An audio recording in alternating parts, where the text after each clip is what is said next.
Corona की दर लगातार बढ़ रही है। संक्रमण की रफ्तार 38,000 से ऊपर पहुंच चुकी है। हर दिन लगातार 1000 से ऊपर केस आ रहे हैं। कोरोना किस तरीके से संक्रमण की दर फैल रही है, किस तरीके से रोका जा सकता है और क्या प्रिकॉशन इसमें किया जा सकते हैं, पूरी बातचीत करेंगे डॉक्टर NS बिष्ट जी से, वरिष्ठ फिजिशियन है। सर, कोरोना के जो संक्रमण की दर लगातार बढ़ रही है, पहला केस 15 तारीख को रजिस्टर्ड होता है उत्तराखंड में।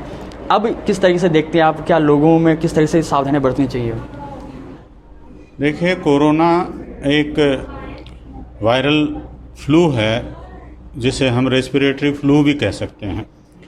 अभी कोरोना का पैंडेमिक फ्लू फैला हुआ है, तो उत्तराखंड की जनता हमेशा से शिक्षित रही है और पर्टिकुलरली देहरादून के लोग काफ़ी शिक्षित माने जाते हैं।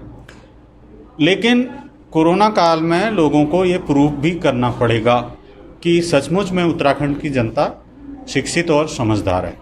अभी तक ये उत्तराखंड में ये देखने में नहीं आ रहा है, क्योंकि आप अस्पतालों में देख लीजिए, बाज़ारों में देख लीजिए, रास्तों में देख लीजिए, लोग कोरोना की गंभीरता को नहीं समझ रहे हैं और ये फैल रहा है जिस तरह से कि आप ये श्वास के जो अवयव हैं उनके माध्यमों से, जैसे छींक से, खांसी से ये फैल रहा है। तो मास्क कितना ज़रूरी है और बार बार हाथ धोना कितना ज़रूरी है, इस बात की अहमियत को लोग समझ नहीं पा रहे। ये जब तक लोग इसके बारे में अधिक से अधिक जागरूक नहीं होंगे, तब तक कोरोना फैलता जाएगा। और सबसे बड़ी बात क्या है, ये पहाड़ी राज्य है जो शीतकाल में संक्रमण के और तीव्र और जटिल होने की आशंका बनी हुई है, क्योंकि वायरल इन्फेक्शंस जो हैं, पर्टिकुलरली रेस्पिरेटरी वायरल इन्फेक्शन जैसे कि ये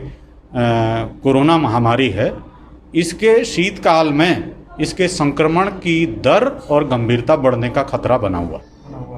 सर, जैसे अगर कई लोगों में अगर कोई लक्षण आते हैं सर्दी जुकाम खांसी के, तो क्या ऐसे में उनको टेस्ट कराने की ज़रूरत है? क्योंकि कई बार ऐसे देखा जाता है कि लोग हल्का से भी सर्दी जुकाम खांसी हो रहा है इस समय, क्योंकि मौसम बदल रहा है, तो ऐसे में अगर टेस्ट कराने की ज़रूरत है?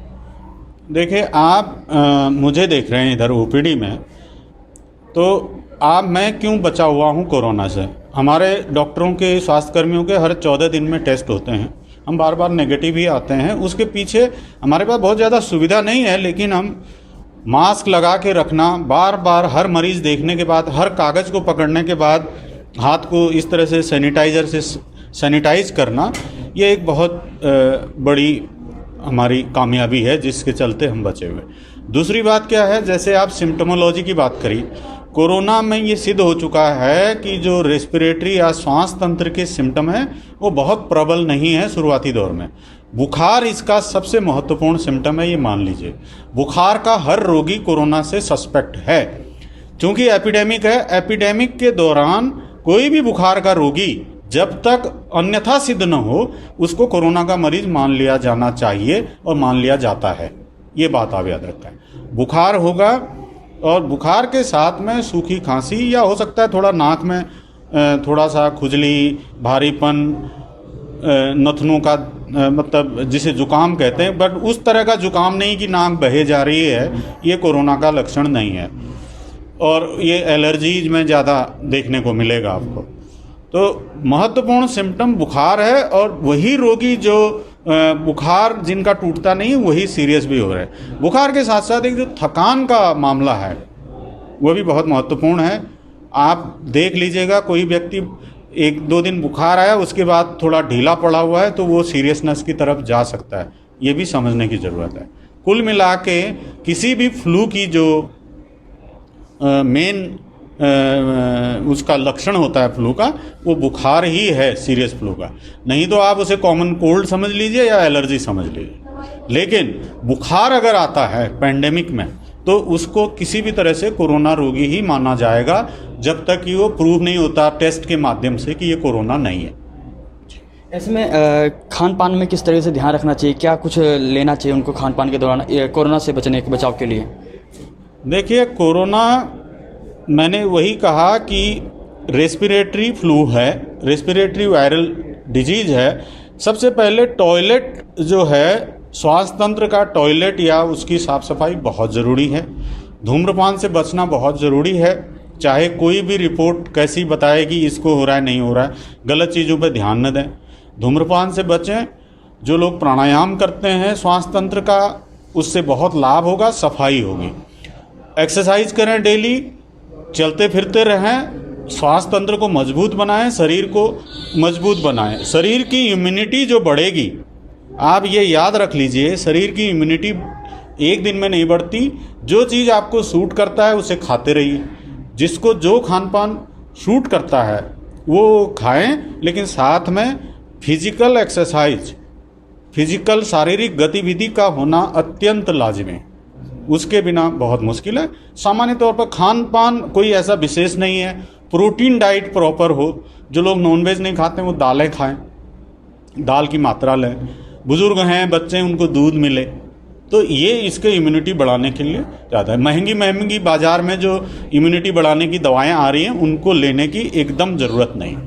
जी सर, एक चीज़ और कि अगर हम दो राज्यों का कंपैरिजन करें, हमारा पड़ोसी राज्य हिमाचल है, वहाँ पे अगर संक्रमण, आबादी लगभग सेम है, थोड़ा सा अंतर है, लेकिन ऐसा क्या चीज़ है कि वहाँ पर उन्होंने लगभग हद तक काफ़ी काबू भी पाया है, काफ़ी कम मामले वहाँ पर, हमारे यहाँ इतने बढ़े हैं। यहाँ पर एक लूप पॉइंट रहा है।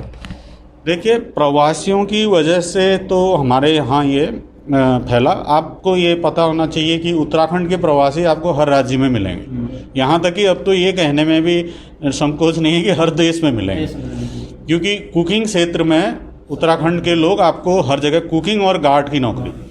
तो एक तो ये प्रवासी लेके आए। दूसरा क्या हुआ है कि हमारे यहाँ टेस्टिंग पे बहुत जोर हुआ। टेस्टिंग पर जिस चरण में अभी तो हम एसिम्टोमेटिक का नहीं कर रहे हैं, हमने टेस्ट बहुत धड़ल्ले से किए हैं, उसके चलते ऑब्वियस है कि उसका रेट ज़्यादा दिखने को मिला। दूसरी जो एकदम, ये मैं नहीं कहूँगा हिमाचल के लोगों को यहाँ के लोगों से कंपेयर नहीं करूँगा, लेकिन ये एक बड़ी दुखद बात है कि ऐसा लग रहा है कि हिमाचल के लोग ज़्यादा समझदार हैं और उत्तराखंड के लोग कम हैं। और ये जो नासमझी है उत्तराखंड के लोगों की, ये आपको रास्ते में मिल जाएगी। आप अस्पताल में घूम लीजिए, आपको अस्पताल में समझ में आ जाएगी। जब स्किन की ओपीडी चलते हैं, एक दूसरे के पीछे लोग खड़े रहते हैं। छोटे छोटे बच्चों को भी बिना मास्क के लाते हैं, बुजुर्ग आते हैं बिना मास्क के आते हैं। ये एक सबसे बड़ी समस्या है। इस बात का अंदेशा मुझे कभी नहीं था पहले कि उत्तराखंड के लोग नासमझी दिखाएंगे। ये लोगों को जो गाइडलाइंस में पालन करना चाहिए, जो चीज़ें हैं, सोशल डिस्टेंसिंग या फिर आप व्यक्तिगत प्रोटेक्शन तो लीजिए। हम नहीं कह रहे हैं आप समाज के लिए कोई योगदान दें, आप खुद का बचाव तो करें। ये खुद का बचाव मतलब लोगों ने फ्लू के बारे में लगभग इनको लगता है कि हमने एक तौलिया लटका लिया गले में, बीच बीच में लोगों को दिखाने के लिए उसको मुंह पे लगा लिया।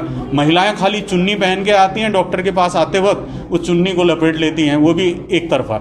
ना आप अपना प्रोटेक्शन कर रहे हो, न किसी और का कर रहे हो। मेरी एक व्यक्तिगत सलाह है लोगों के लिए, आप अपना बचाव करिए। चलिए, आप समाज के बारे में कुछ मत सोचिए, समाज को कुछ मत देखिए, कोई बात नहीं। अपना बचाव तो करें, अपने परिवार का बचाव तो करें। आप खुद मास्क लगाएं, सैनिटाइजर का सही इस्तेमाल करें।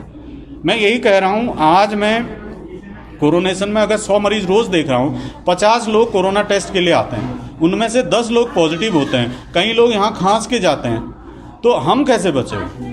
हम इसलिए बचे हुए हैं क्योंकि हम एक सामान्य जो टॉयलेटिंग है, शुचिता का जो शुचिता और परिष्कार रहने का जो नियम है, उसका हम पालन कर रहे हैं। इस तो ये थे हमारे साथ वरिष्ठ फिजिशियन डॉक्टर एनएस विज। साफ तौर पर कहना है कोरोना को लेकर जो गाइडलाइंस हैं, सोशल डिस्टेंसिंग, उन चीज़ों का पालन करना चाहिए। साथ ही साथ उत्तराखंड के लोग जो शिक्षित हैं वो कहीं ना कहीं वो अपनी अशिक्षा तक का परिचय दे रहे हैं, क्योंकि वो उन चीज़ों का पालन नहीं कर रहे हैं। जो हॉस्पिटल्स में अगर आप जा रहे हैं तो आपको पूरी तरीके से गाइडलाइंस का पालन करना चाहिए। कोरोना से घबराने की ज़रूरत नहीं है, बल्कि सतर्क और सचेत रहने की ज़रूरत है। अपने सहयोगी नेहा नोटियाल के साथ अमित रतूड़ी, समय साक्ष्य, देहरादून।